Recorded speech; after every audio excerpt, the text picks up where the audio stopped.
So I just want to lay out kind of my formula for starting a company. And I've started 7 companies now, and I always kind of run through this checklist, and I fail every time. And the most important thing is there are no formulas, right? At the end of the day, you have to do what you love, and you have to do it even though people tell you it'll never work. But that being said, if there was a formula, I would put it something like this. And I think it applies everywhere in the world. It applies in Malaysia. It applies in Silicon Valley. The most important thing is pick a great co-founder. You can do a company on your own, but it's like you can, in theory, raise a child on your own, but you probably shouldn't. So you need someone who's going to be there with you. And a co-founder is someone who's going to have very high intelligence, very high energy, and very high integrity. The intelligence is a given. These people should be very smart. Hopefully they make you feel dumb, or they're not smart enough. They should be extremely hardworking. A founder is someone who never has to be motivated. You should not have to be telling them to do their job. And the integrity piece is important because if you get the other 2 and you don't get the third, then you've got a smart, hardworking crook who's going to cheat you.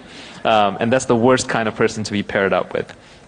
You need to pick a very large market, and I think that is an advantage that you have on the doorstep to Asia that the rest of us do not in Silicon Valley. The markets here are much, much larger, and they're growing much, much faster.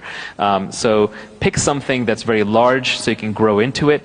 Notice I don't talk about the idea. I think ideas are almost irrelevant. There are lots and lots of smart people who sit around and have ideas all day long. Ideas are worthless. I can give you 1,000 good ideas after this meeting. Come up and ask me. But the more important thing is that you pick a large space that you're knowledgeable and passionate about, and then you will figure out what the right thing to do within that space is. Do not go around telling people, I have a great idea, now give me money. That never works. It's rather you should say, this is a space where there's a huge market. I'm really knowledgeable and passionate about it. Here are the kinds of things that I could do. Here's the great person that I have doing it with me.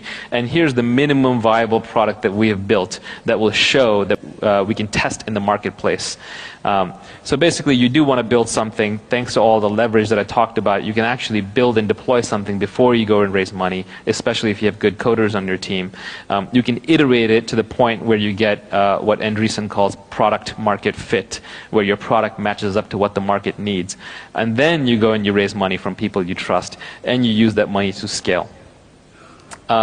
So that's basically it. Here to talk about the revolution that happened in Silicon Valley, and I think how it's rolling on to the rest of the world. And I think it's an inspirational message.